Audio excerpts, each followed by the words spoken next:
asubuhi ya leo.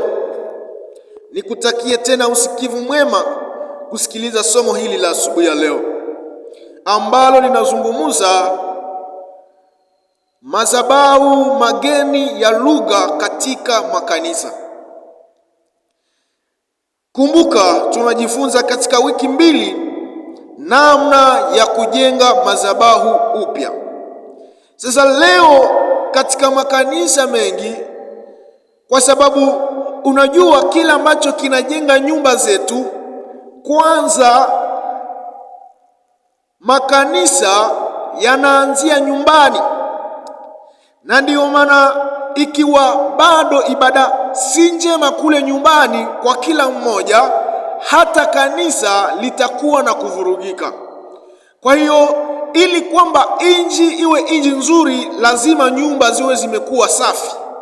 Ili kanisa liwe safi, lazima nyumba ziwe zina ibada iliyopitiliza na iliyojaa na kicho. Ndiyo maana leo tunazungumzia haya madhabahu ambayo yamebomolewa na inatakiwa kujengwa, ni ya lugha zisizoeleweka katika kanisa. Na baadhi wanaponena kwa hizo lugha wanasingizia Biblia. Kweli Biblia ilisema kwamba katika siku za mwisho, kama vile anavyosema Yoeli sura ya 2 mstari wa 28 hadi 29, inasema hivi.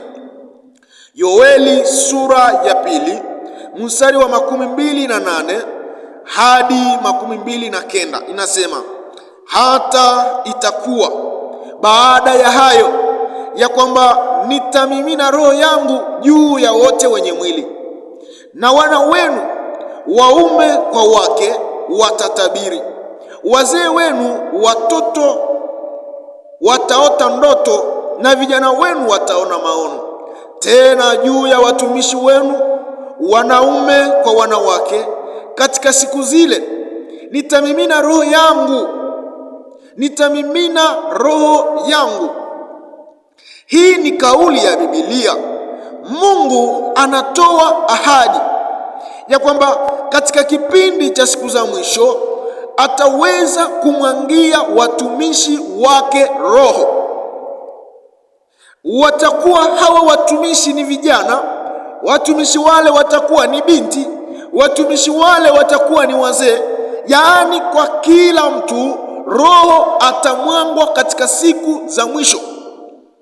Baadhi watatabiri, baadhi wataona maono, na baadaye sasa kuna ile karama tunaita karama ya lugha.